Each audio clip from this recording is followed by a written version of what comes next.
All right, so next we're gonna learn how to make a pattern. So from the lawn tree, you can select pattern editor, which will get you to a screen that looks something like this. Okay, now off to the left-hand side, what I'd like you to do is select user patterns. And what we'll do then is go down to library tools. We're going to make a new library in the user patterns. We're just going to call this one, we call it transistors. I'm going to add a little something to mine. I'm just going to call mine test because I have some other libraries in there with similar names. So you can just call yours transistors. But what it'll do is it'll then make that library. And then we're going to make, under this library, we're going to make a pattern for our transistor because we need to actually have some bigger pads that would be used on our project rather than the smaller pads that they could get in commercial production. So let's call this transistor. If you want, you can call it like 2N3904 or whatever, but it's up to you. And then for pad properties, you could go for a size of 0.09 inches. That'd be at 90 mils. We're going to select through hole.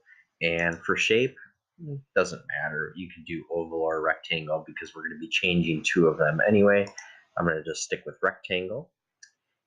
This is the size of the hole that would go in the middle. You can just leave that as is.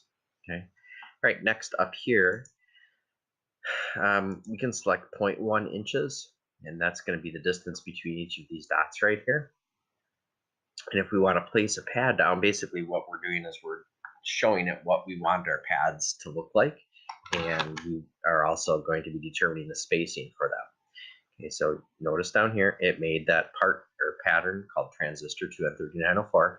I'm going to then place my pads down. So I'll click on the pad and I'll put one here. And notice it's square. I'm going to put another one here. Okay, this is 200 mils apart or 0.2 inches away from one another because the spacing between the dots is 0.1 inches. Okay, so 0.1, 0.2. So 0.2 inches or 200 mils. I'll put one here, and then I'm going to put one for the middle leg.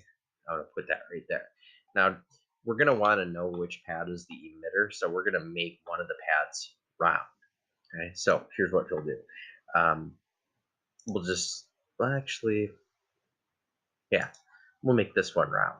So I'll select that, and I can go to properties, and I can uncheck that, and I'll just make this a oval. And now I've made that one round. Okay. Now, if you wanted to make more than one pad change at a time, you could hold the control button down and select them. Okay. And then what we would do is right-click, click on properties, and then just change the shape to be rectangular. Okay, and it would make them. Last thing we'll do is we'll save this. And if you haven't done that, file or go up to library and save as, and just save it. I saved mine as transistors test. And I'm going to replace it. Yours probably doesn't exist, so it won't give you that message. And that should take care of the making of that pattern.